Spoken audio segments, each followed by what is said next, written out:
है मुक्ति के बंधनों को बांध पक्की डोर से, आंधियाँ चलेंगी इन्हें सब पर बड़ी जोर से, क्योंकि इस रास्ते पर बड़ी कठिनाई है। हर चीज पर आई है, गुरु ने जहाँ जहाँ भी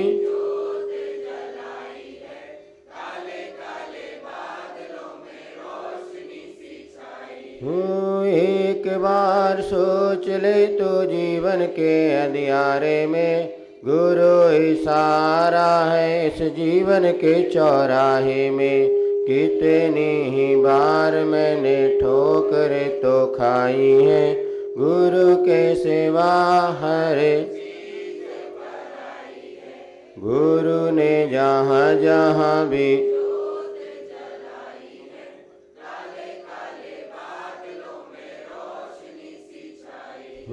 तन मन में वैराग्य जिनके समाया है, शाश्वत सुख पाने छोड़ी जग माया है।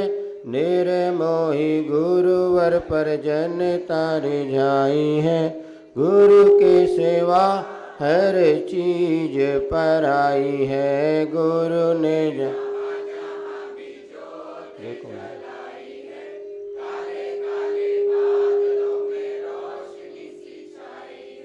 संकटों से भरा गुरु मुक्ति पथ हमारा है, बीच भंवर में नैया तू ही तो सहारा है। हंसी खुशी आगे बढ़ो गुरु ने सिखाई है, गुरु के सेवा हर चीज पढ़ाई है। गुरु ने जहाँ जहाँ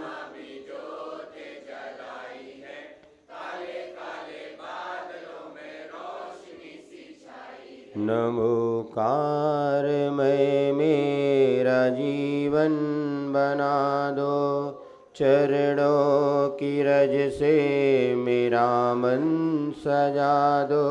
नमोकार मैं हूँ फूल छोटा तुम्हारे चमन का, कहीं हर न ले जाए झोंका पवन का। चरणों की छाया में मुझको बिठा लो, अरिहंत निज गाँव मुझको बुला लो। नमोकार मैं वन बना दो, चरणों की रज से रहे देह में पर विदेही बने हो, बंधन में रहकर भी बंध ना सके हो। मैं बंधता रहा झूठ जग बंधनों में, निराकार मुझको नमोकार मैं मेरा जीवन बना दो, चरणों की रज से गहनतम है छाया जो विषयों में भूले। कहाँ खो गया क्षण जो आत्म को छूले, हो सूरज धरा के उजाले दिखा दो। हे आचार्य मेरे दुखों से बचा लो, नमोकार मैं मेरा चरणों की रज से मेरा मन। अज्ञानता से भरी मेरी गागर, तुम ज्ञान के वो आगम कामरत हमें भी पिला दो। उपाध्याय गुरुवर सतपथ दिखा दो, नमोकार मैं मेरा चरणों की रज से मेरा मन। हृदय के कमल में हे साधु विराजो, आत्म के अनुभव से परिचय करा दो। नमन है मेरा जग के सब साधुओं को, नमन है नमन है नमन मैं बना दो। नमोकार मैं मेरा जीवन बना दो। चरणों की रज से मेरा मन सजा दो। नमोकार मैं। जय बोली अहिंसा परमो धर्म की। शासन नायक भगवान महावीर स्वामी की। आचार्य भगवान श्री कुंद कुंद महाराज जी की। आचार्य गुरुवर श्री विद्यासागर जी महाराज जी की। चलिए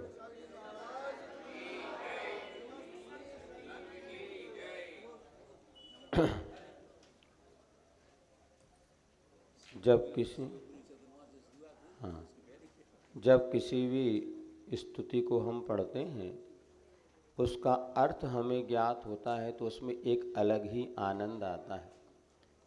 कल अपन ने जो नमोकारमय वाली स्तुति का अर्थ पढ़ा था और जब आज उसको स्तुति पढ़ी तो उसमें एक अलग ही आनंद की अनुभूति होना चाहिए, क्योंकि शब्द अर्थ में छुपा आनंद मिले धीरे धीरे पढ़ो। तो शब्द और अर्थ में बहुत आनंद छुपा है, लेकिन वो कब मिलता है? जब उसको अपन धीरे धीरे भाव सहित पढ़ते हैं।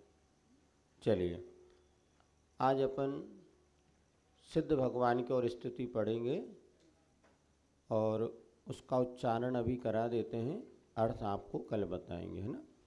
पेज नंबर 13 पर जो हमारे लिए आदर्श हैं और हमारी प्रत्येक क्रिया का उद्देश्य हमें सिद्धत्व की प्राप्ति होना, यही हमारा उद्देश्य होता है।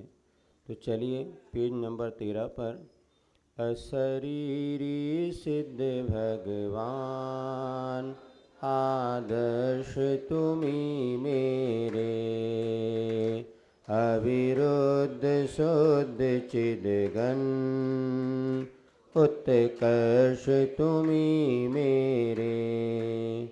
सम्यक सुदर्शन ज्ञान अगुरु लघु अवगान, सूक्ष्मत्व वीर गुण खान, हे गुण अनंत के धाम, वंदन अगणित मेरे। अशरीरी सिद्ध भगवान रागादिरहित निर्मल, जन्मादिरहित अविकल, कुल गोत्र रहित निष्कुल,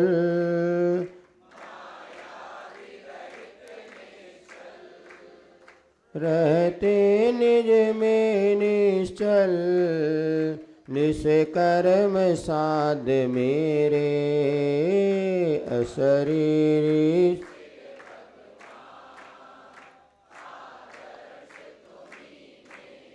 ठीक रागादिरहित उपयो, ज्ञायक प्रतिभासी हो, स्वाश्रित शाश्वत सुख भो।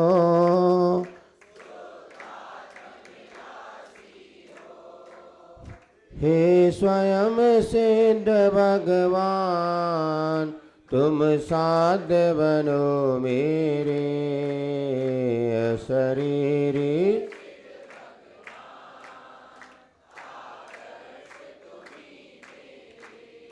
भविजन तुम सम निज रूप, ध्या कर तुम सम होते। चैतन्य पिंड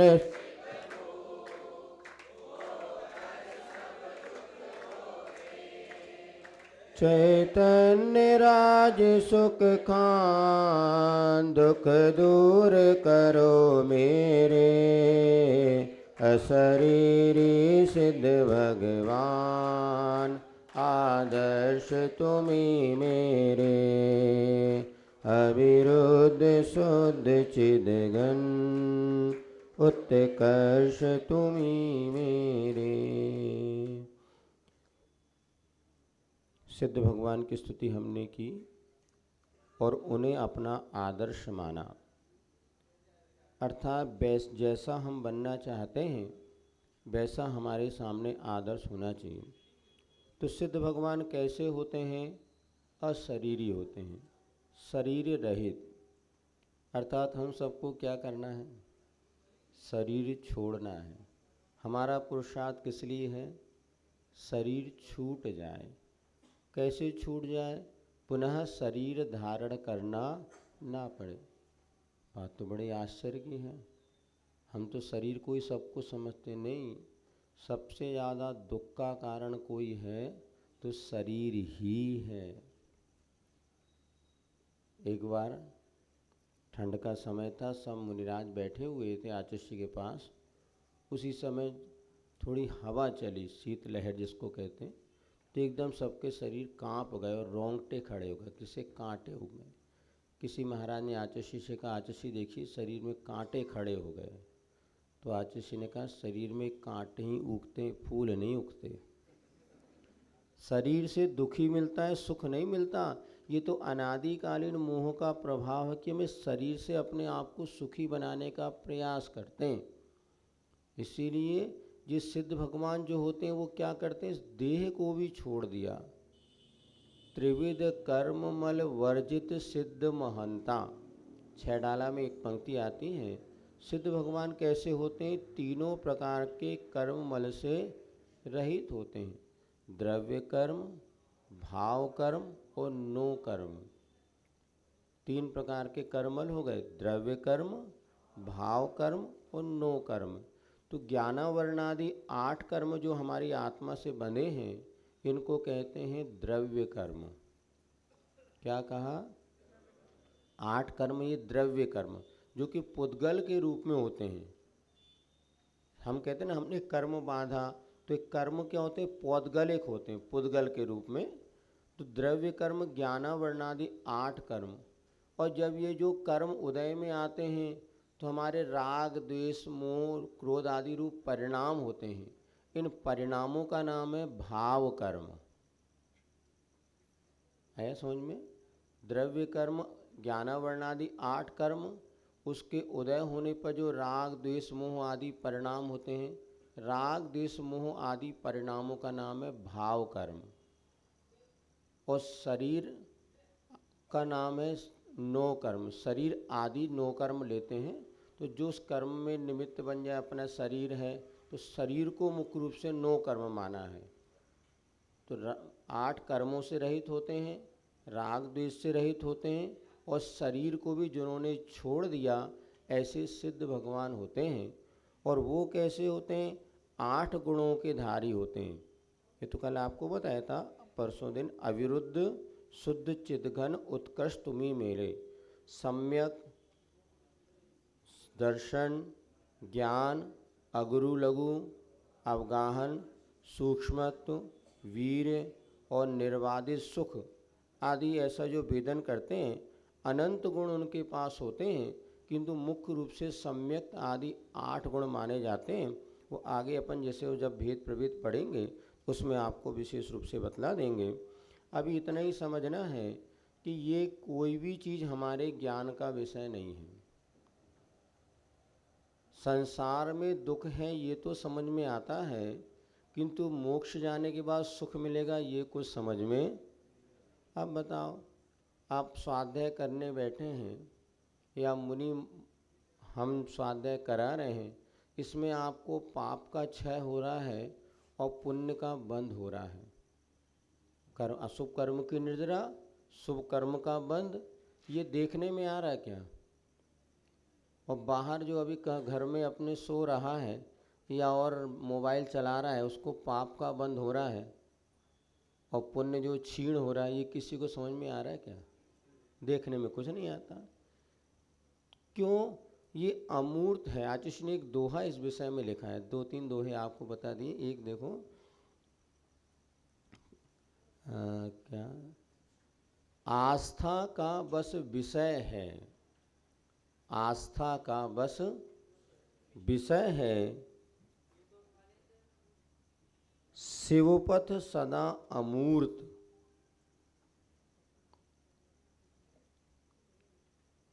आस्था का बस विषय है, शिवपथ सदा अमूर्त। लिखो, नहीं लिखा? आस्था का बस विषय है, शिवपद सदा अमूर्त। वायुयान, वायुयान पथ कब दिखा? वायुयान पथ कब दिखा?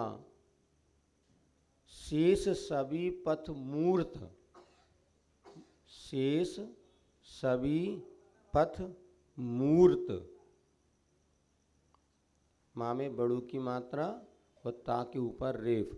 अब समझा देते आपको, कल हमने बताया था मूर्त और अमूर्त। मूर्त किसे कहते हैं? जो देखने में आए। अमूर्त किसे कहते हैं? जो देखने में ना आए। आप अभी घर से यहाँ तक आए, कैसे आए? रास्ते से आए, रास्ता तो देखा है, लेकिन हवाई जहाज जिस रास्ते से जाता है वो कभी देखने में आता है क्या? जैसे मान लीजिए इंदौर से फ्लाइट आपके दिल्ली के लिए गई, तो कौन से रास्ते से गई, रास्ता देखने में आता है क्या? नहीं। तो आचार्य जी ने एक बहुत ही दोहे के माध्यम से हमें बताया है कि आस्था का बस विषय है, ये हमारी श्रद्धा का विषय है कि हम अच्छा कार्य करेंगे तो पुण्य बंद होगा और बुरा काम करेंगे तो पाप बंद होगा। ये हमारी आँखों से देखने में नहीं आता। जैसे हवाई जहाज़ का रास्ता देखने में नहीं आता, किंतु साइकिल का रास्ता तो देखने में आता है। तो मोक्ष मार्ग का रास्ता कैसे? माँ श्रद्धा का विषय है। हम मुनि बने, तपस्या कर रहे हैं, हमें मोक्ष मिलेगा, ये आज तो कुछ भी समझ में नहीं आता। हाँ, इतना जरूर है, तात्कालिक संतुष्टि जरूर होती है। जब हम कोई बुराई से बचते हैं तो तात्कालिक आनंद आता है। जैसे, और कई बार कष्ट भी होता है। जैसे चाय छोड़ने वाले को बहुत कष्ट होता है। कितने दिन होता है? 2-3 दिन होता है। उसके बाद खूब आनंद आता है। कई लोग, पिछले बार जब हम आए थे यहाँ पर, तो ऐसी स्थिति, चाय छोड़ने के बाद बिल्कुल पलंग पे पड़ गए, 3 दिन तक तो आत्मा दिखी बिल्कुल। लेकिन आज वो कल आके बताने लगे, महाराज अब तो हम व्रत उपवास नियम इतने अच्छे से कर लेते हैं, पहले एकासन करने में बहुत तकलीफ होती थी, अब तो जब से चाय छोड़ दी बहुत तरीके से आनंद ही आनंद। लेकिन 3 दिन तो बहुत कष्ट हुआ। वो तो देखो भाई, दीपावली की सफाई जब कभी आप करोगे तो 2-3 दिन घर में बैठने का मन होता है क्या? इधर पेंट का डब्बा पड़ा है तो इधर कचरा है, तो पूरा घर मचा रहता। लेकिन 3 दिन जब साफ सफाई हो जाए तो चौथे दिन कितना। ऐसी शरीर की सफाई होने में 2-3 दिन लगेगा। ये चाय इतना बड़ा खतरनाक नशा है कि ये नशा जो आपके जीवन में चढ़ गया तो सब कुछ छोड़ने को व्यक्ति तैयार है, माँ की चाय छोड़ने को तैयार। इसलिए हमने कहा वही आइटम अपनाओ जिससे सबका भला हो।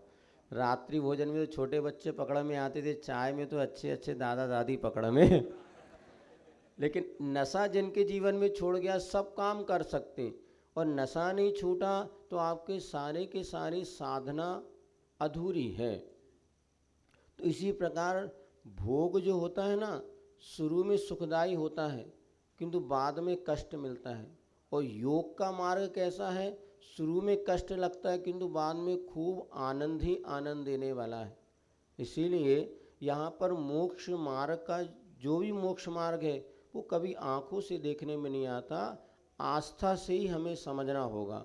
ये श्रद्धा जितनी हमारी बलवती होती है, आज हम जो मुनि बने मात्र अपनी श्रद्धा के बल पे कि हमारा इसी से भला होगा, और ये सुख का मार्ग है। तात्कालिक सुख तो मिलता है, लेकिन वो भी जितना अपने लिए कई बार कष्ट भी होता है। मूक माटी में भी बहुत अच्छा प्रसंग आया, फिर कभी आपको बतलाएंगे।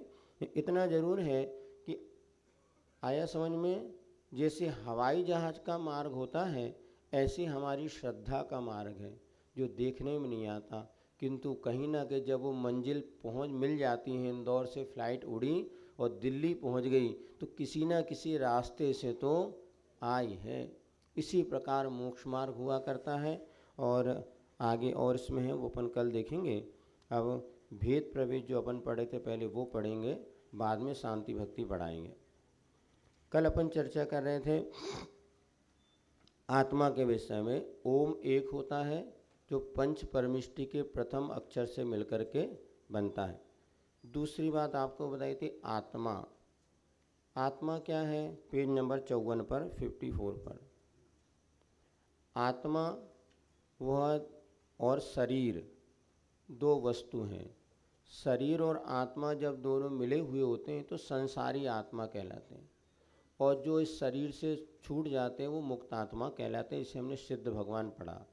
सिद्ध भगवान कौन सी आत्मा है? मुक्त आत्मा। और हम तुम कौन सी आत्मा है? संसारी आत्मा। तो आत्मा क्या है, इस विषय में पिछले 2 दिनों से अपन चर्चा कर रहे थे। आज उसको संक्षिप्तीकरण करते हुए आपसे चर्चा कर रहे हैं। तो यहाँ पे जो आत्मा है, इसको कैसे क्या स्वरूप है सब आपको आता है। अमूर्त है आत्मा। आत्मा देखने में नहीं आती, जैसे करंट देखने में नहीं आता किंतु बल्ब देखने में आता। तो जब एक व्यक्ति मर गया तो कौन मर गया? तो शरीर में से आत्मा निकल गई। आत्मा कैसे है? शाश्वत है, थी, है और रहेगी। लेकिन इसकी पर्यायों में इसको द्रव्य और पर्याय कहते हैं। द्रव्य, गुण और पर्याय। एक चीज़ और आप समझ लें, द्रव्य, गुण और पर्याय ये किसे कहते हैं? तो द्रव्य वो होता है, सुन रहे सब लोग, जो था, है और रहेगा, उसे द्रव्य कहते हैं। क्या कहते हैं? द्रव्य माने जो था, है और रहेगा। आत्मा क्या हो गया? एक द्रव्य हो गया, जिसे जीव द्रव्य भी कहते हैं। आत्मा था, है और रहेगा। इसके बाद दूसरा शब्द क्या है? पर्याय। जो उत्पन्न हो और नष्ट हो उसे कहते हैं पर्याय। हम आपको मां समझाने के लिए सरलता से बतला रहे हैं। आगम में और भी कुछ परिभाषाएं मिल सकती हैं, उसका निश्चित अपन समझने की। जो उत्पन्न हो और नष्ट हो, जैसे मनुष्य क्या हो गया? उत्पन्न होगी और नष्ट होगी, तो मनुष्य एक पर्याय हो गई। और आत्मा क्या हो गया? द्रव्य हो गया। अब इसकी तीसरा क्या है? गुण। जिसके माध्यम से द्रव्य की पहचान हो, जिसके माध्यम से द्रव्य की पहचान उसे कहते हैं गुण। जैसे आत्मा की पहचान किससे होती है? ज्ञान और दर्शन से अथवा चेतना से। चेतना पढ़ा ना अपन ने, सुख देखकर संवेदन चेतना। तो चेतना क्या हो गया? जीव का गुण हो गया। आई बात समझ में? अब एक उदाहरण और समझिए। सोना हो गया द्रव्य, उदाहरण के लिए। सोना क्या हो गया? द्रव्य।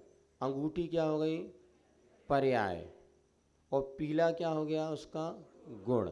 आया समझ में? तो द्रव्य, गुण, पर्याय सभी चीज़ में आपको लगाना।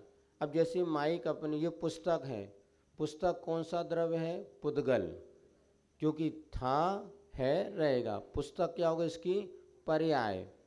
और जो सफ़ेद आदि रंग दिख रहा है ये क्या हो गया? गुण। तो जितनी भी हमें मैटर, जो भी वस्तु दिखती है, हर वस्तु में द्रव्य, गुण, पर्याय वाली वस्तु होती है। अब इसको उदाहरण से आचार्य ने एक दोहा लिखा है, वो अपन समझ लो मात। सर्कल बनाते, गोला बनाते ना, तो केंद्र बिंदु, केंद्र बिंदु हो गया द्रव्य।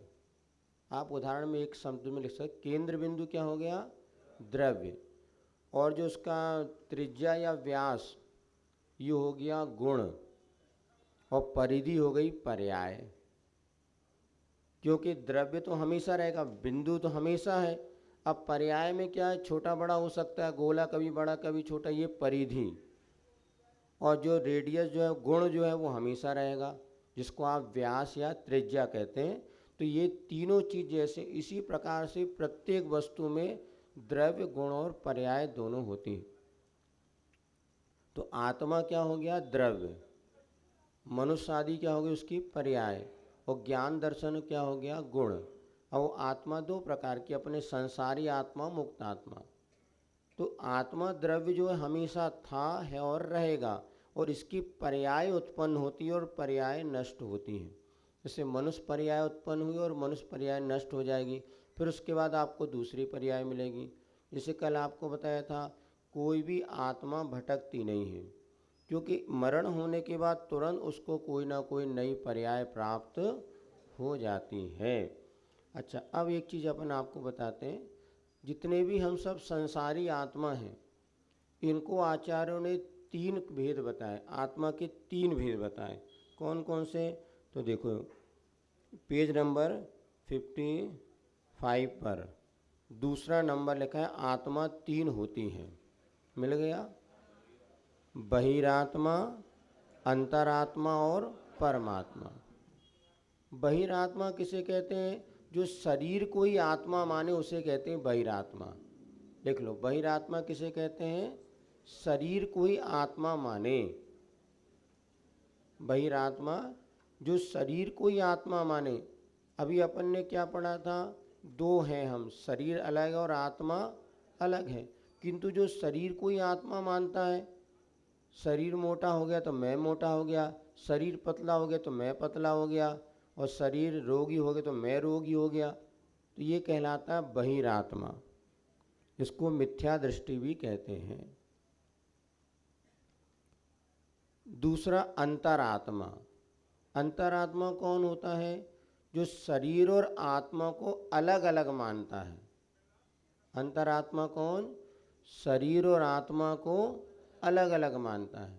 ठीक है, इसमें क्या हो गई? मान्यता है। क्या आप मान रहे हैं?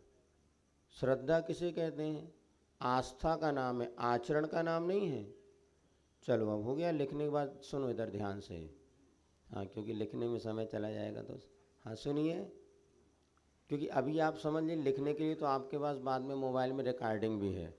हाँ, तो तो एक व्यक्ति शरीर को आत्मा मानता है और एक शरीर और आत्मा को अलग अलग मानता है। 2 कंडीशन है। अभी करने में और नहीं कर रहा, ये अंतर नहीं है। अभी आपका विश्वास क्या है? जो शरीर को आत्मा मानता है वो बहिरात्मा, और शरीर और आत्मा को अलग अलग मानता है वो अंतरात्मा। तो जब अंतरात्मा होता है उसको कहते हैं सम्यक दृष्टि। कई बार आपने सुना ना, सम्यक दृष्टि, मिथ्या दृष्टि अपन सुनते हैं। जो शरीर को आत्मा मानता है वो मिथ्या दृष्टि, जो शरीर और आत्मा को अलग अलग मानता है वो सम्यक दृष्टि। महाराज जी तो बहुत सरल बात है, हम तो अभी मान ले रहे हैं, आप कहो तो आप जो कह रहे हैं वो हम मान रहे हैं, तो यही सम्यक दर्शन है। सम्यक दर्शन कोई हवा नहीं है कि बहुत बड़ी चीज़ हो, नहीं। आपको जिस दिन ये विश्वास हो जाए मैं शरीर नहीं हूँ, मैं शरीर में हूँ। क्या बताया था? मैं शरीर नहीं। भाई मेडिटेशन का एक ये भी है। अभी हमने एक बार देखा था, एक मेडिटेशन वगैरह जो बड़े बड़े आपके क्लब वगैरह चलते ना, ध्यान केंद्र वगैरह, मात्र 1 घंटे उन्होंने म्यूज़िक लगाया, उसमें एक ही मैं शरीर नहीं हूँ, मैं शरीर नहीं हूँ, मैं शरीर नहीं हूँ, मैं शरीर।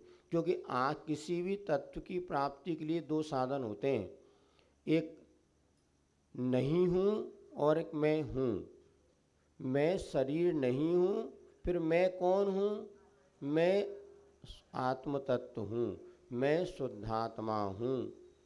तो चूँकि अनादिकाल से हमारा शरीर के प्रति मोह है, इसको हम अपना मानते आ रहे हैं, तो पहले कहना मैं शरीर, इसकी भी माला फेर सकते। नमोकार मंत्र की माला फेरने के साथ साथ मैं शरीर नहीं हूँ, इसकी भी 108 बार जाप कर सकते हैं।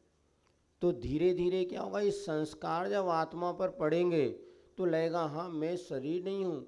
फिर थोड़ा कष्ट भी हो जाए तो लगेगा मैं शरीर, नमे मृत्यु को तो भीतर।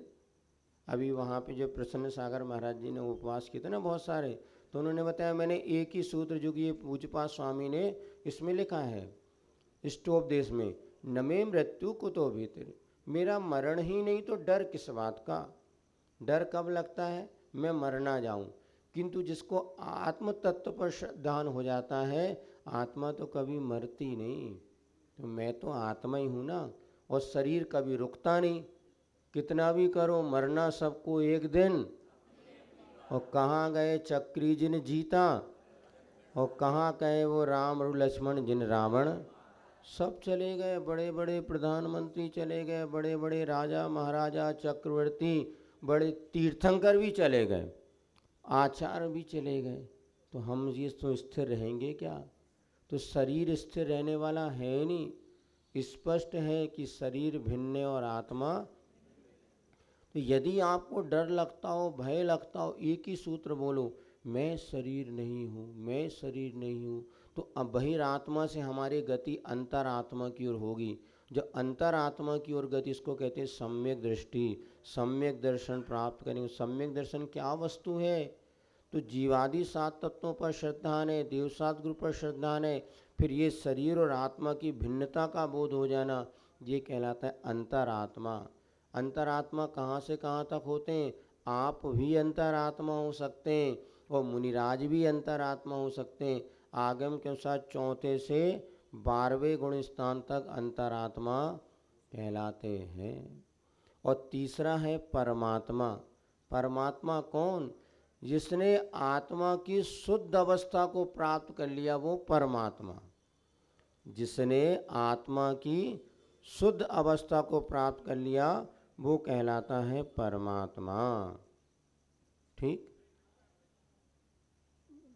आत्मा, जिसे अभी अपनी आत्मा अशुद्ध है क्योंकि कर्मों से मिली है। जब कर्म अलग हो जाएंगे तो हमारी आत्मा शुद्ध अवस्था को प्राप्त हो जाएगी। आया समझ में ना? अपनी आत्मा अभी कैसी है? अशुद्ध है। क्यों अशुद्ध है? इसमें कर्म मल लगे हैं। कौन से 3 प्रकार के मल बताए थे आपको अभी? तो आत्मा में जब तक कर्म मल है, अशुद्ध आत्मा, और कर्म मल निकल गया, शर्ट आपकी गंदी थी, आपने धो लिया तो शुद्ध हो गई, आत्मा से कर्म मल अलग हो गए तो शुद्ध हो गया। तो जिन्होंने अपनी शुद्ध आत्मा को प्राप्त कर लिया, ऐसे अरिहंत और सिद्ध भगवान क्या कहलाते हैं? परमात्मा। आई बात समझ में? तो अरिहंत भगवान और सिद्ध भगवान हो गए परमात्मा। और हम तुम अभी जो बैठे, इसमें कुछ अंतरात्मा है, कुछ बहिरात्मा है। जो शरीर को ही आत्मा मान करके सारा जीवन यापन कर रहे हैं, शरीर के देखभाल में रखें, वो बहिरात्मा। जो शरीर से थोड़ा उठ करके अपने आत्म तत्व के चिंतन में लगे, या उन्हें विश्वास है कि मैं शरीर नहीं हूँ, मैं तो शरीर में रहने वाला आत्मद्रव्य हूँ, तो ये कहलाते हैं अंतरात्मा। एक सविरस सम्यक दृष्टि श्रावक भी अंतरात्मा हो सकता है। नरक में रह कर भी अंतरात्मा बन सकते हैं। चारों गति की जीव अंतरात्मा हो सकता। बस क्या बदलना है? कंडीशन नहीं बदलना, मेंटलिटी बदलना है, परिस्थिति नहीं बदलना, अपनी मानसिकता को बदलना है। मैं शरीर नहीं हूँ। तभी तो अपन ने देखा आचार्य महाराज ऐसे कष्टों को कैसे सहन कर लेते हैं। कई बार समझ में नहीं आता कि हम जो पुराणों में पढ़ते हैं कि सुकमाल मुनि को सियालनी खाती रही 3 दिन तक, इधर पांडवों के शरीर में लोहे के आभूषण पहना दिए, इधर गजकुमार मुनि के सिर पे सिगड़ी रख दी, तो ये सब फिर भी वो विचलित नहीं हुए। ये कुछ कल्पना है कि वास्तविकता है? कैसे वास्तविकता? इधर एक मच्छर काट ले तो नानी याद आ जाए, जब तक उसके पीछे पूरी निकाह उसकी जात को पूरा कोसते हैं, कि एक मच्छर काट ले तो उसकी फजीती हो जाती, बेचारा भाग नहीं पाता, और वो उधर सियालनी खाती रही। ये कंडीशन कैसे बनी? ये कंडीशन तभी बनती अंतरात्मा, जब पता चल जाता शरीर तो मैं हूँ नहीं, फिर शरीर में होने वाले कष्ट का अनुभव भी नहीं होता। ध्यान रखना, कष्ट का अनुभव कब होता है? जब शरीर में हमारी आसक्ति है। वही हम लोग इतना विहार करते, आचार्य महाराज इतनी साधना करते थे। और अभी एक परम पूज्य शांति सागर महाराज जी का एक संस्मरण सुना, पढ़ने को मिला कि जब वो एक बार सामायिक में बैठे थे तो उनके अधोभाग से खून बहने लगा, और सामने एक ब्रह्मचारी कोई नेमीचंद जी वो बैठे, देखा महाराज को तो खून बह रहा, लेकिन महाराज तो अपने सामायिक में बैठे थे, कोई विकल्प ही नहीं है। अब जैसे ही महाराज सामायिक से उठे तो उन्होंने कहा महाराज श्री आपके तो नीचे जंघा से खून बह रहा। अच्छा, महाराज ने देखा तो खून की धार लगी थी। तो देख बोले क्यों? तो वो एक कीड़ा जो है उनके जांघ पे चिपक करके और उसका वो काट रहा था, खून बहने लगा।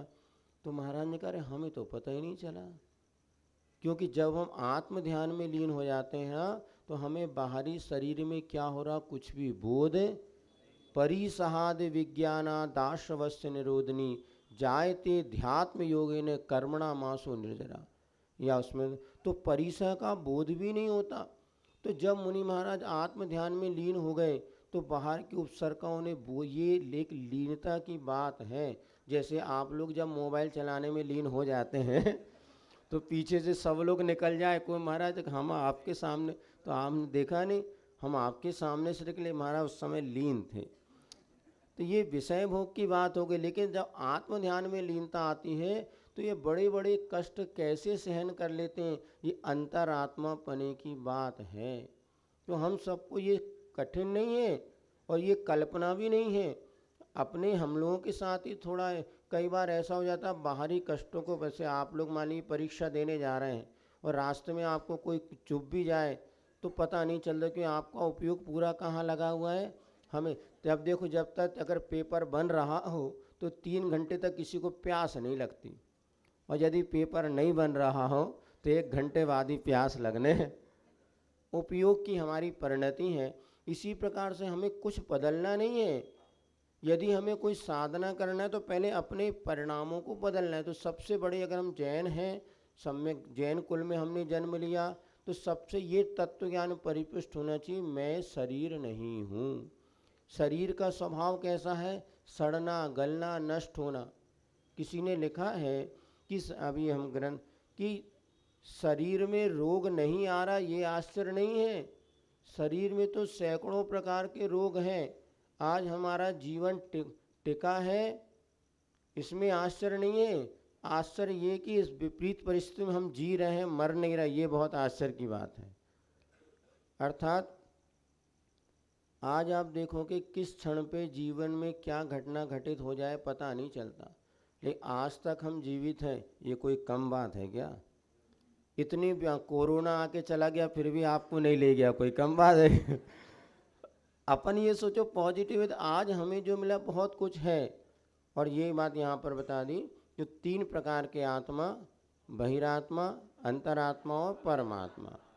तो बहिरात्मा जो शरीर को आत्मा मानता है, अंतरात्मा शरीर आत्मा को भिन्न भिन्न मानता, परमात्मा जिसने शुद्ध अवस्था को प्राप्त कर लिया। तो हमें क्या बनना है? परमात्मा। और एक बात और समझ लें, जो आत्मा परमात्मा बन गया पुनः वो संसारी आत्मा नहीं बनता। क्या कहा? सुनो जल्दी से। जो संसारी आत्मा परमात्मा बन गया वो पुनः संसारी आत्मा नहीं बनता। जैन दर्शन के अनुसार अवतारवाद नहीं। जो घी दूध शुद्ध घी बन गया, सुन रहे हैं आप लोग? जो दूध सिद्ध घी बन गया, क्या पुनः दूध बन सकता है क्या? ये बात अलग है, गाय घी खा ले फिर दूध बन जाए लेकिन ऐसी कोई प्रक्रिया नहीं कि घी का पुनः दूध बन जाए। इसी प्रकार जो मुक्त आत्मा बन गए, परमात्मा बन गए, वो संसारी आत्मा नहीं बनते। लेकिन अन्य दर्शनों में ऐसा बताते हैं अवतारवाद, जो भगवान पुनः धरती पर जन्म लेते हैं और वो हम लोगों का उद्धार करके पुनः वापस चले जाते हैं। लेकिन ऐसी आवश्यकता ही नहीं है। लेकिन फिर भी ये एक सिद्धांत है, जैन दर्शन में अवतारवाद को कहीं कोई स्थान। जो एक बार परमात्मा बन गया वो परमात्मा कभी भी संसारी आत्मा नहीं बनता। और दूसरी बात है, संसारी आत्मा ही परमात्मा बनता है। हम तुम ही भगवान बनेंगे। कोई एक ऐसा भगवान अनादिकाल से नहीं है कि जिसको जो हमारे पर राज कर रहा हो। नहीं, हम तुम जब अपना पुरुषार्थ करते हैं तो भगवान बन जाते हैं। जैसे भगवान महावीर को, जिनको आप भगवान महावीर मान रहे हैं, इतिहास उठा के देखे तो वो भील की पर्याय में थे। और भील की पर्याय में सप्त व्यसन, मांस खाना, सब कुछ करते थे। लेकिन एक बार उन्हें गुरु का सानिध्य मिला। वो भी कैसे मिला कि जब वो दिन भर शिकार खेलने गए, मतलब मांस की प्राप्ति के लिए, और जैसे उन्होंने तीर, दिन भर शिकार मिला नहीं, तो शाम को उन्होंने जैसे झाड़ी से कुछ हिलता सा देखा, उन्होंने अपना तीर निकाला, कमान निकाला, और जैसे मारने का प्रयास किया, उनकी पत्नी ने उसका हाथ रोक ली। बोले क्या कर रहे हो? लगता है सुबह से शिकार नहीं मिला इसलिए बुद्धि आपकी भ्रमित हो गई। वो कोई जानवर नहीं है, वो तो कोई देवता लगते हैं। तो जैसे देखा तो एक मुनिराज थे, और मुनिराज कहूँ हो ये तो हमारे तुम्हारे जैसे नहीं, इसलिए भगवान हैं। हम लोगों को देख के अपने आप लोग समझ जाते हैं कि हमारे तुम्हारे जैसे सामान्य व्यक्ति तो नहीं है। तो जैसे मुनि को देखा वो भी समझ गया। बोले भगवान मेरा कल्याण हो, मार्ग बताओ। तो बताते हैं महाराज ने उनको बताया भैया मांस आदि भक्षण करना अनुचित है। फिर उसने यथाशक्ति मांस आदि का त्याग किया और वही भगवान पुररवा भील था उसका नाम, और उसकी पत्नी का नाम क्या था? कालिका। पुररवा भील और पत्नी का नाम कालिका। और इसी कथना को लेकर हमें लगता है कि चूंकि पत्नी ने उसको पाप के मार्ग से बचाया था, इसलिए धर्म पत्नी तो होती, धर्म पति कभी नहीं होता। जब पति पत्नी बनते हैं तो पत्नी को तो धर्म पत्नी कहते हैं, पति को धर्म पति क्यों नहीं कहते बताओ? हैं दोषी जी? अब पति को कभी धर्मपति इसका ये लगता है पत्नी वही होती जो पति को पाप मार्ग से उठा करके धर्म के मार्ग में लगा दे। ऐसे सैकड़ों दृष्टांत आपको मिल जाएंगे कि जहाँ पर महिलाओं ने पुरुष को धर्म मार्ग में लगाया, लेकिन ऐसे दृष्टांत बहुत कम मिलेंगे कि किसी पुरुष ने अपने पत्नी को धर्म मार्ग में लगाया। इसका भी दो कारण है, बताई दे। पुरुष है पत्नी की बात मान लेता, किंतु पत्नी है जो पति की बात नहीं मानती। अब जो मानेगा वही तो बदलेगा ना। आप देख लेना, रियलिटी है। आप अब वो पुरुष जो है बेचारा 2-4 बार में हाउ जी जी मैडम, अब इनको तुम कछू कह के तो वो कहते जो हम कह रहे हो सही है। आप अनुभव कर लेना, ज़्यादातर यही होता है कि पुरुष तो बहुत जल्दी 2-4 बार में सरेंडर हो जाता। हम लोगों ने बचपन में भी देखा ज़्यादा दृष्टांत, तो जो महिलाएं ना श्राविका हैं वो बात पे अड़ी रहेंगी।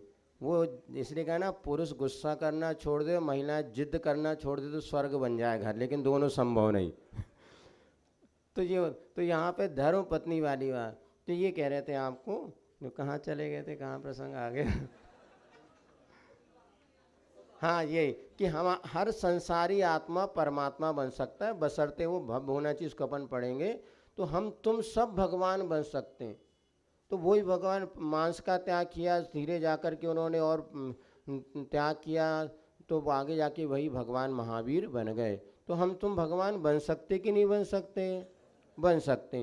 प्रत्येक आत्मा में भगवान बनने की क्षमता है, और हम भी भगवान बन सकते हैं। तो महाराज बन सकते कि नहीं बन सकते? बोलो भैया, पूछ के आना पड़ेगा घर पे। तुम लोग भगवान बन सकते, महाराज बन सकते कि नहीं बन सकते?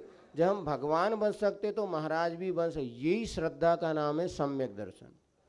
इसलिए प्रति समय भावना भाव कि हे भगवान कब हम मुनि बने। आज अपन पढ़ेंगे संत साधु बन के, आप लोग भी मुनि इस भाव में नहीं, अगले भाव में हम मुनि बन के अपना कल्याण। आर्य का तो बन सकते, इस भाव में बन सकते नहीं बन सकते? बोलो तो बन सकते। और बने भावना तो भाव अंत समय में भगवान हमारे लिए ऐसा सौभाग्य, यदि जीवन में नहीं भी बन पाए तो अंत समय में हम जरूर मुनि और आर्यिका बनेंगे और अपना कल्याण करेंगे। इसी का नाम सम्यक दर्शन है। तो प्रत्येक आत्मा परमात्मा बन सकता है, और परमात्मा बनने के बाद पुनः लौट करके आना नहीं होता। ये 3-4 बातें बता दी। और चलिए इसमें कुछ प्रश्न ये समाधान करते हैं। शरीर में रहकर आत्मा के प्रदेश कभी बाहर आके वापस अंदर चले जाते हैं। हाँ, एक समुद्घात अवस्था होती है। हमारे शरीर में असंख्यात प्रदेशी आत्मा है। असंख्यात प्रदेश माने अनकाउंटेबल। और ये आत्मा जब कभी बहुत गुस्सा आता है तो भी आत्मा के प्रदेश बाहर जाते हैं और रिटर्न आ जाते हैं। इसी प्रकार बीमार वेदना बहुत होती तो भी जाते हैं। अथवा जब कोई व्यक्ति मरने के पहले पता नहीं मेरा क्या होगा, आकुलता होती है, तो उसके आत्मा के प्रदेश जहाँ जन्म लेना है वहाँ तक जाते हैं और वापस लौट के इसके कहते हैं मारणांतिक समुद्घात।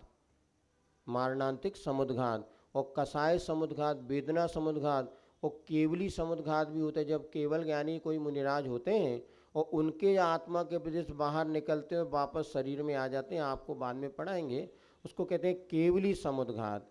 इसी प्रकार और भी कंडीशन बनती हैं, विक्रिया होती हैं। जैसे यहाँ पर कोई देव था और वो हाथी बन गया, और हाथी बन करके मान ली नीचे आ गया, तो वहाँ से उसके आत्मा के प्रदेश हाथी के प्रदेश से जुड़े रहेंगे और पुनः वापस वो प्रदेश उसके शरीर में, इसको विक्रियक समुद्घात कहते हैं। एक मुनिराज का जो पुतला निकलता है आहारक समुद्घात, उसमें भी आत्मा के प्रदेश बाहर निकलते पुनः आ जाते हैं। इसी प्रकार तेजस समुद्घात भी होता है। ये समुद्घात में आत्मा के प्रदेश बाहर जाते हैं और अंतर्मूर्ति में वापस शरीर में आकर के स्थित हो जाते हैं। जैसे रबड़ आप लोग खींच लेते हैं और पुनः छोड़ दो तो रबड़ वापस सिकुड़ जाती है, फुग्गा को फुला दिया, फैल गया, पुनः छोटा हो जाता है। इसी प्रकार आत्मा के प्रदेश शरीर से बाहर भी जाते हैं और वापस भी आ जाते हैं।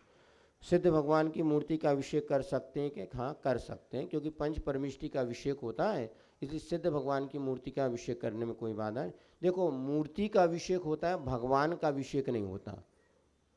9 देवता होते ना, 9 देवता में कौन कौन से? अरहं सिद्ध आचार्य उपाध्याय साधु, जिन धर्म जिनागम जिन चैत्य और चैत्यालय। तो जिन चैत्य का अभिषेक होता है, अरहंत भगवान का अभिषेक नहीं होता, अरहंत भगवान के बिंब का अभिषेक होता है, इसलिए अभिषेक करने में कोई बाधा। अरे भगवान तो केवल ज्ञानी होगा उनका अभिषेक नहीं, भगवान का अभिषेक कर ही नहीं रहे हम तो। भविष्य के जिन चैत्य का अभिषेक करते हैं उसको भी एक नवदेवता में एक देवता माना है। आई बात समझ में? हम भगवान का अभिषेक करते कि प्रतिमा का अभिषेक करते हैं? प्रतिमा, तो एक देवता वो भी है, इसलिए अभिषेक करने में कोई बाधा। पूजन करने की सही विधि क्या है? कोई कहता है कि लौंग से स्थापना करनी चाहिए, कोई कहता है करना चाहिए इसलिए आगमोद पूजन करने, ये इसमें आपको बता देंगे कि अपने अनुसार करने में कोई बाधा नहीं है।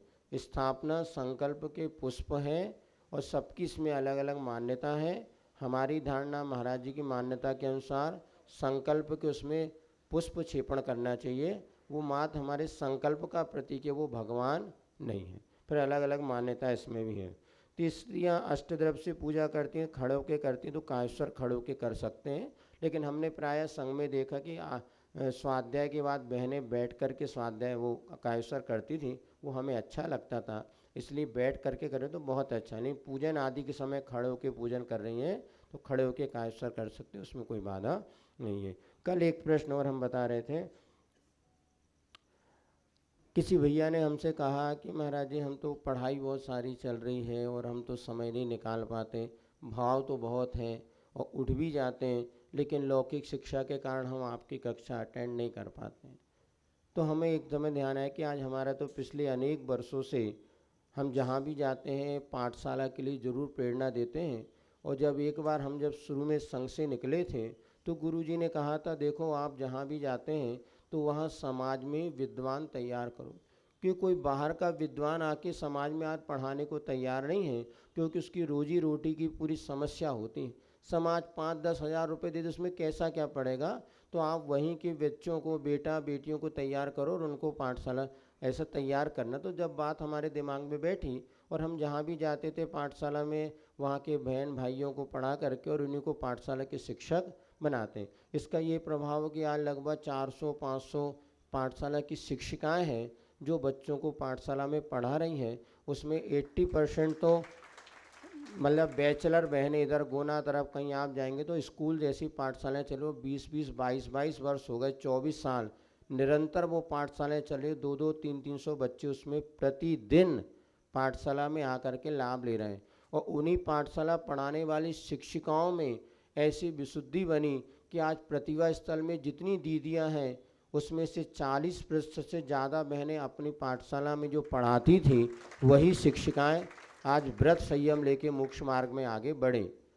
तो हमने उस समय अनुभव किया कि ये कई लोग कहते थे महाराज लौकिक शिक्षा जब हम करते हमें समय नहीं मिलता। सबसे पहले हमारा छतरपुर में चातुर्मास हुआ था, वहाँ पर एक बेटी थी जो एमए कर रही थी, उसके बाद और भी उनका बहुत स्वाध्याय वगैरह चलता था। 1 घंटे उन्होंने पद्म पुराण पढ़ने का नियम लिया था, और वो प्रतिदिन पूजन पाठ करना और क्लास की परीक्षा भी थी। तो हमने उनको कहा आप पाठशाला पढ़ाया करो। बोले महाराज हमारे पास समय ही नहीं मिलता, क्या करें? फिर भी उन्होंने कहा आपने कहा तो हम ज़रूर पढ़ाएंगे, और 1 घंटे उन्होंने पाठशाला पढ़ाना शुरू किया। जब परिणाम आया तो पूरे कॉलेज में उन्होंने टॉप किया। और एक संस्मरण हम आपको अपन ये सोचते ना लौकिक शिक्षा में आप जितनी मेहनत कर रहे हैं ना उसका 50% आप कम कर दो और धार्मिक शिक्षा का अध्ययन करना शुरू करो तो आपका इससे क्षयोपशम बढ़ता है। आगम ज्ञानावर्णी कर्म का क्षयोपशम किससे बढ़ेगा? तो धार्मिक ग्रंथों के स्वाध्याय करने से। यहाँ जो 1 घंटा आप पढ़े ना, आप बस प्रैक्टिकल करके देखना 15 दिन की बात। या आप लोग जो भी शिक्षा कर रहे हैं वहाँ पे टेस्ट वगैरह होते हैं ना, टेस्ट वगैरह होते हैं जो सीए वगैरह जो भी पढ़ते हैं आप लोग, कोई भी लौकिक शिक्षा करने वाला विद्यार्थी हो वो हमारे इस क्लास में आके गारंटेड माल है अपने पास, तो 100% गारंटी का माल है। मोदी जी की गारंटी नहीं, ये महावीर भगवान की गारंटी। आप अपनी लौकिक शिक्षा में 1 घंटा कम पढ़ो और यहाँ क्लास अटेंड करके देखो, फिर आपका जो अगला टेस्ट होगा उसमें आप जाके देखना, यदि परिणाम आपका पहले से अच्छा नहीं आया तो बताना। और वहाँ पर हम आपको अपने क्योंकि ये जब अपन 1 घंटे पढ़ रहे हैं ना, इससे अशुभ कर्म का क्षय हो रहा है, पुण्य का संचय, और जो आप पढ़ेंगे क्षय उपशम इतनी जल्दी याद होने लगता है। और हम आपको बताते हैं, जब हम घर में थे और फर्स्ट ईयर पढ़ रहे थे, और वैसे ज़्यादा पढ़ी नहीं, अपने फर्स्ट ईयर ही पढ़ी, इसलिए वो ही बताते से ज़्यादा सेकेंड ईयर में हम संग में ही आ गए, आचार्य ने हमें रख लिया। तो बीएससी फर्स्ट ईयर फिजिक्स का पेपर था, उसी समय एक महाराज जी, स्वभाव सागर महाराज जी थे, उनकी तबीयत खराब थी। वो हमारे गांव से नगर से लगभग वो 50 किलोमीटर दूर थे। तो वहाँ ब्रह्मचारी जी का फ़ोन आया, भैया जी हमें औषधि लेने रीवा जाना है, आप महाराज जी की दवाई चलाने के लिए आ जाओ। 15 अप्रैल को हमारा पेपर था और 9 अप्रैल को खबर आ गई कि 3-4 दिन के लिए। अब हमने कहा बड़े फंसे, अब पढ़ाई करें कि महाराज जी की सेवा करें। फिर भी मन में आस्था तो थी, चलो हमने कहा जो होगा देखी जाएंगे। ना हमने कभी कोई ट्यूशन पढ़ी है, तो ट्यूशन तो फैशन है, बाकी पहले पढ़ते भी नहीं थे। होशियार बच्चे ट्यूशन पढ़ते कि गधे बच्चे, बोलो जल्दी से। हैं, जब होशियार बच्चों को क्या पढ़ना है जब अब तो पहली दूसरी LKG UKG के बच्चे ट्यूशन पढ़ें, इसका एक ही मात्र कारण है, ट्यूशन पढ़ना एक तो फैशन बन गया, और क्या अपना पड़ोसी का लड़का ट्यूशन पढ़ा, अपने बच्चे नहीं पढ़ेंगे तो मम्मी की नाक कट जाएगी। ट्यूशन पढ़ाना आवश्यक नहीं है, ट्यूशन पढ़ना फैशन हो गया है, और वो तो पहले तो पढ़ दें। और चलो हमने कहा महाराज जी के पास तो जाना ही है, और घर में किसी को नहीं बताया, पहले किसी को पता भी नहीं रहता मोड़ा कहाँ पढ़ रहा हो, घर में कौन को पता क्या पढ़ना है क्या परीक्षा। पहले मम्मी पापा इतने केयर नहीं करते थे, आजकल तो हेलीकॉप्टर मम्मी पापा को हर बात की खबर, पहले पता ही नहीं रहता था। हमने तो कह दिया हम तो महाराज जी के पास जा रहे हो, चले गए और 4-5 दिन वहाँ रुके, और बहुत मज़ा आया वहाँ का। जैसे हम पहुँचे तो श्रावकों ने एक बार भोजन करा दिया, फिर दूसरी बार कुछ पूछा ही नहीं। फिर महाराज जी ने बुलाया, बोले भैया जी कॉलेज स्कूल पढ़ रहा है, इसकी परीक्षा तो घर ले जाओ, दिन भर खिलाओ पिलाओ जिसमें वो पढ़ लिख सके। फिर भी हमने वहाँ 4-5 दिन रुके, 14 तारीख को आ गए पंडित जी, और 14 तारीख हम लौट कर के आए। और हमने जब परीक्षा देने गए तो जो हमने पढ़ा था वही वही पूरा आया। और ये समझा उस समय में BSc में 52% लाना बहुत बड़ी बात थी। हमारे साथ में जो दिन भर ट्यूशन पढ़ने वाले बच्चे थे उनके तो 50% आए और अपने 52% आए। मात्र शिक्षा और गुरु सेवा का परिणाम। जब हमने गुना में पाठशाला खुलाई तो एक बेटी जो 12वीं पढ़ती थी, हमने उनको कहा बेटा तुम रोज़ पाठशाला, तुम्हारी परीक्षा है तुम वो पढ़ो।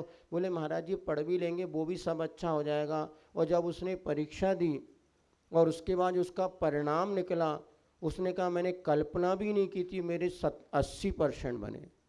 मात इसका अभी भोपाल की एक सत्य घटना, एक बेटी पाठशाला पढ़ाने के लिए तैयार हुई और 12वीं क्लास में वो भी थी और रोज़ पाठशाला पढ़ाती। उसने एक आके बताया, हम भी आश्चर्यचकित हैं, कहने लगी महाराज जी मैंने तो 72% का करके आई थी और मेरे 82% बने, नंबर नहीं परसेंट बने। आखिर क्यों?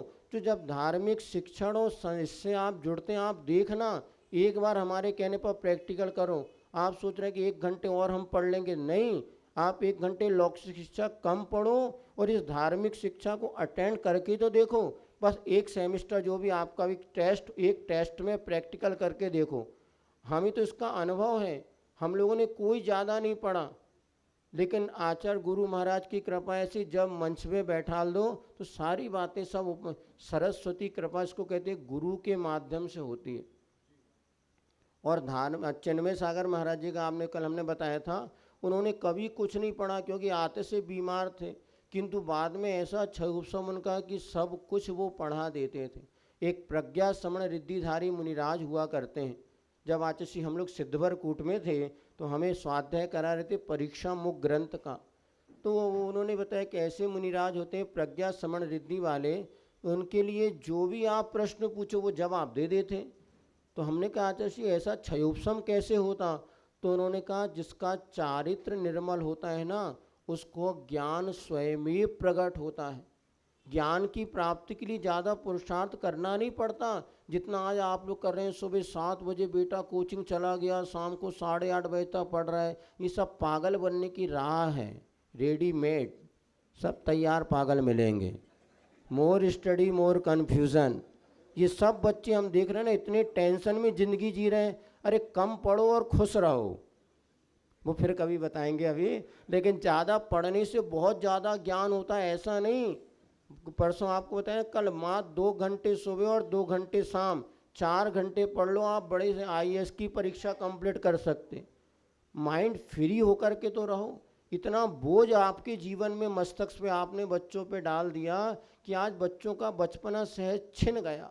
हंसी खुशी तो दिखती नहीं। पहले बड़े लोग टेंशन में होते, अब छोटे छोटे बच्चे टेंशन में। ये शिक्षा ने हमारे जीवन को एक हैप्पीनेस जो लाइफ थी, प्रसन्नता के साथ जो जिंदगी, तो उसको छीन लिया। पहले भी और बाद में भी पढ़ो, लेकिन ऐसा भी नहीं। तो हमारा तो ये गारंटी है और गारंटेड है कि आप इस क्लास को अटेंड करके देखो, आपको जो नया ज्ञान मिलेगा, नॉलेज मिलेगा, इससे जो आनंद आएगा, आपके मस्तिष्क में जो हल्कापन आएगा, ये आपके क्षयोपशम को बढ़ाएगा और बाद में आपके लिए सफलता का रास्ता खुलेगा। हमारे पास तो सैकड़ों लोग ऐसे हैं। और आपके यहाँ जो सपना सोनाली दीदी जो हैं, जो कमिश्नर है यहाँ पर इंदौर में, वो दोनों बेटियाँ कहाँ पे गुना में थी। उस समय वो पाठशाला, उनके यहाँ पर मंदिर नहीं था, फिर भी उन्होंने अपने घर में बच्चों को इकट्ठा करके 1 घंटा पाठशाला पढ़ाती थी, धर्म का अध्ययन करती थी। उसका ये परिणाम निकला कि UPSC का जब उन्होंने एग्ज़ाम दिया, छत्तीसगढ़ और मध्य प्रदेश में दोनों फर्स्ट, मतलब प्रथम बार में ही दोनों का सिलेक्शन हो गया।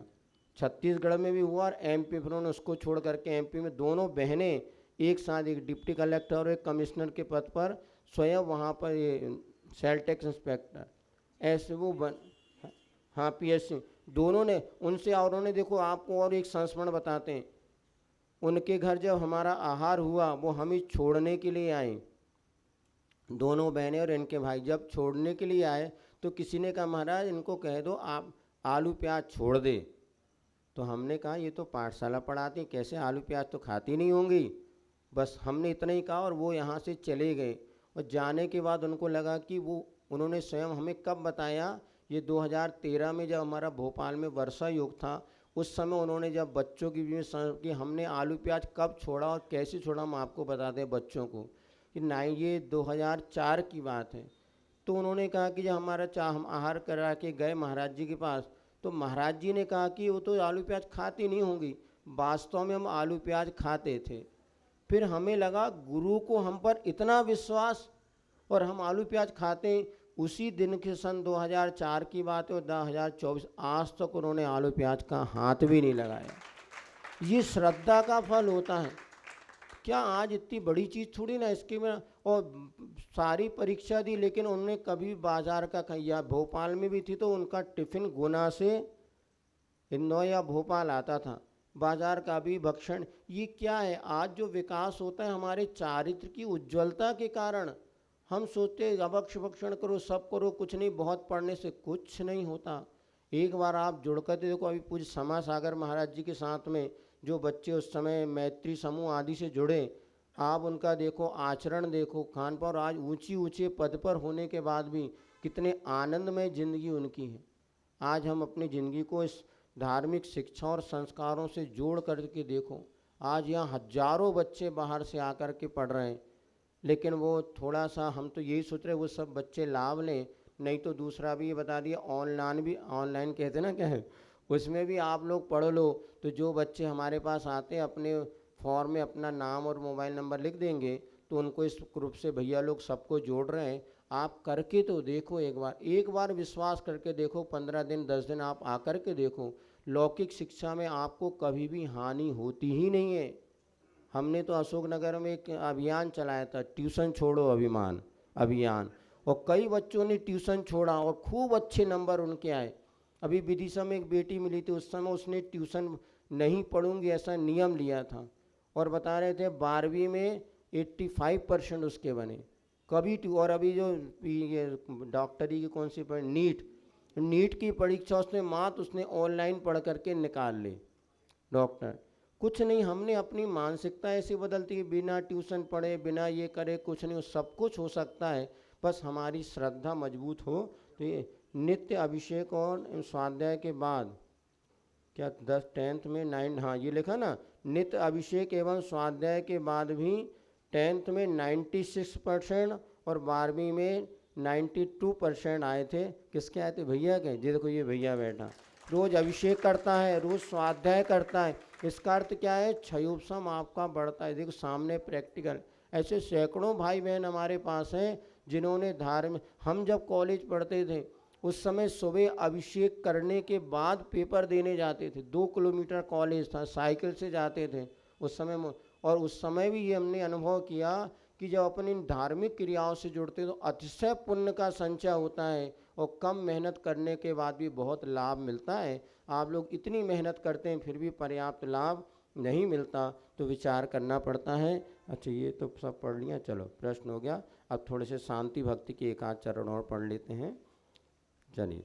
न स्नेहाचरणं प्रयान्ति भगवन् पादद्वयं ते प्रजा हेतुस्तत्र विचित्र दुःख निचयः संसार घोरार्णवा अत्यन्ति स्फुरदुग्रश्मि निकर व्याकीर्ण भूमण्डलो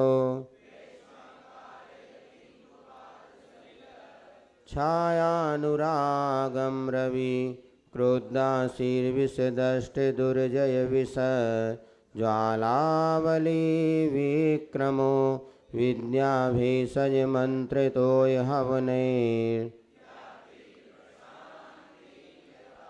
तद्वत्ते चरणारुणाम्बुजयुग स्तोत्रोन्मुखानां नृणां विघ्नाकाय विनायकाश्च सहसा सन्तप्तोत्तमकाञ्चनक्षितिधर श्रीस्पर्धि गौरद्युते पुंसां त्वच्चरणप्रणामकरणात् पीड़ा प्रयान्ते क्षयं बस। उद्यद, देखो दा में या लिखा है ना उद्यद, विद्यासागर की विद्यासागर, विद्यानी विद्या, दा दरवाजे में या बना विद्या, लोग विद्यासागर जी नहीं विद्या। तो उद्यद ये दा इधर चला जाएगा, भा जो है बड़ा है तो भास्कर, उद्यत भास्कर, विस्फुरत कर सत, आगे वाह उन्हें सतब पढ़ेंगे इसको ना, उद्यत भास्कर विस्फुरत कर सतब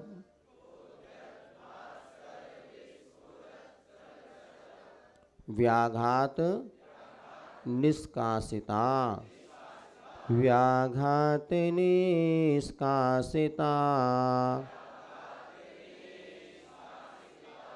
उद्यत भास्कर विस्फुरत कर सत व्याघात निष्कासिता। बोलिए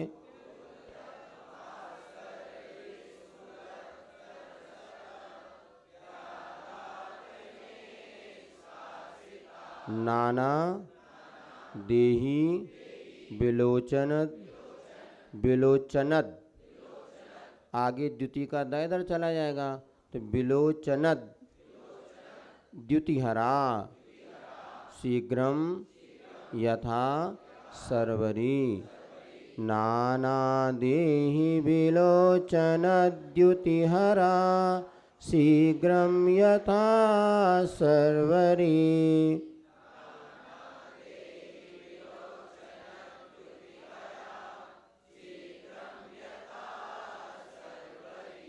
उद्यत भास्कर, उद्यत भास्कर विस्फुरत सर व्याघात निष्कासिता नाना देहि विलोचन द्युतिहरा शीघ्रम यथा। हाँ ठीक है, इतने रखते हैं उच्चारण। वैसे तो क्लास लेट ही शुरू होती है, 6:10 तक आप लोगों का आना हो पाता। चलिए कोई बात नहीं। तो अभी अपन ये शांतिनाथ स्तवन इतना पढ़ लिया। हम ये कह रहे थे जो बच्चे साक्षात नहीं भी आ पा रहे हैं तो अपनी ये पुस्तक हम उन बच्चों को दे देंगे, या ऑनलाइन में PDF फाइल भी डली है। और जो भी पढ़ना चाहते हैं आप, जो आपके परिवारजन हैं या इस नगर से बाहर भी जो रिश्तेदार वगैरह रहते हैं, उनको कहो ऑनलाइन भी वो कक्षा पढ़ ले। क्योंकि अभी बेसिक चीज़ें आपको लग रहा होगा कोई बेसिक और नई चीज़ें मिल रही हैं, क्योंकि आज अभी बहुत से हमारे ही लोगों को हमें जैन धर्म की बेसिक जानकारी नहीं है। हाँ, तो क्लास चल ही रहे, ऑनलाइन भी है, अलग अलग समय भी। और जब परीक्षा वगैरह देना हो तो अपन देख लेंगे कैसी क्या व्यवस्था बनानी है। जो लोग आपसे जुड़े किसी तरह, हमारा उद्देश्य है कि वो इस शिक्षण से जुड़ेंगे तो पता नहीं उनके जीवन में किस समय पे ये ज्ञान काम आ जाए, इसलिए आप जरूर करिएगा। अब अपन संत साधु बन के प्रार्थना पढ़ते हैं, पेज नंबर 15 पर। चलिए एक लाइन हम बोलेंगे, फिर आप लोग बोलना है, और भावना भाना हृदय से कि हमारे जीवन में भी आज नहीं तो कल, नहीं तो इस जन्म में, नहीं तो अगले जन्म में ऐसा मौका है कि हम भी संत साधु बन के, संत साधु बन के विचरूं, वह घड़ी कब आएगी। बोलिए संत।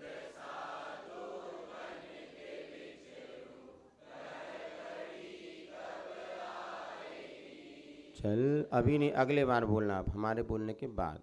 चल पड़ूं मैं मोक्ष पथ पर, वह घड़ी कब आएगी। चल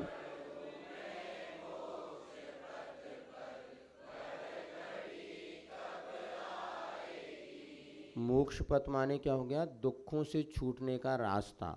मोक्ष पथ यानी दुखों से छूटने का रास्ता। आप सब लोग दुख से छूटना चाहते हैं ना, तो वो उसका नाम है मोक्ष पथ।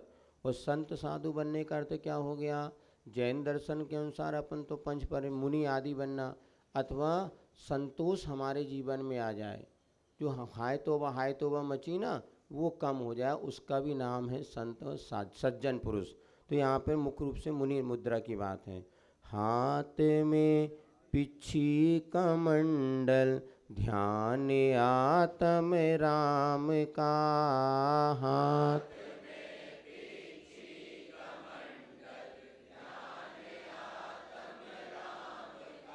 छोड़ कर घर बार दीक्षा, की घड़ी कब आएगी।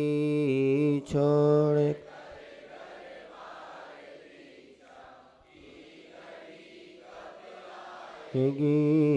संत सा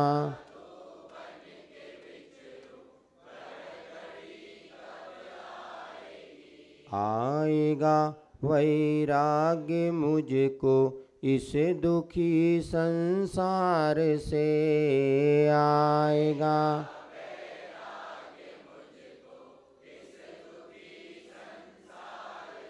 त्याग दूंगा मोह ममता, वह घड़ी कब आएगी।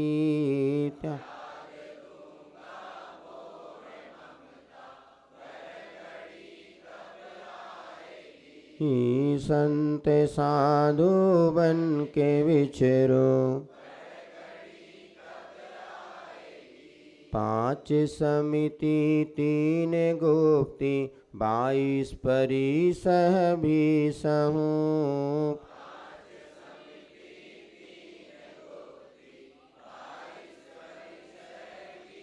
भावना 12 जुभाऊं, वह घड़ी कब आएगी।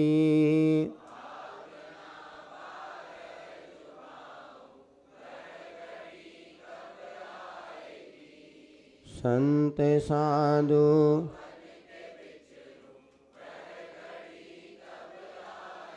बाह्योपाधि त्याग कर निज तत्व का चिंतन करूं।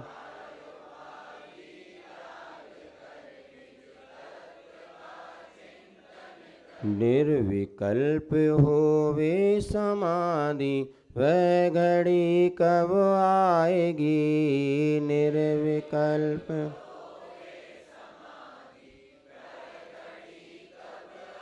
संत साधु बन के बिचरूं वह घड़ी कब आएगी। चल पड़ूं मैं मोक्ष पथ पर। घबराना नहीं कि जल्दी से संत साधु बन ना जाए, नहीं, भाव भाव में भावना भाई जाएगी, तब कहीं एक भाव में वो सफलता को प्राप्त होती है। चले तो जो नियमित विद्यार्थी हैं अपना बैग कार्यकर्ताओं से ले लें, जिनको पुस्तक चाहिए तो वो भी पुस्तक आप प्राप्त कर लें। अभी हम यहाँ से जंगल की चली जाएंगे, छुट्टी करते हैं। जिन वाणी के ज्ञान से सूझे लोकालोक, सो वाणी मस्तक धरऊं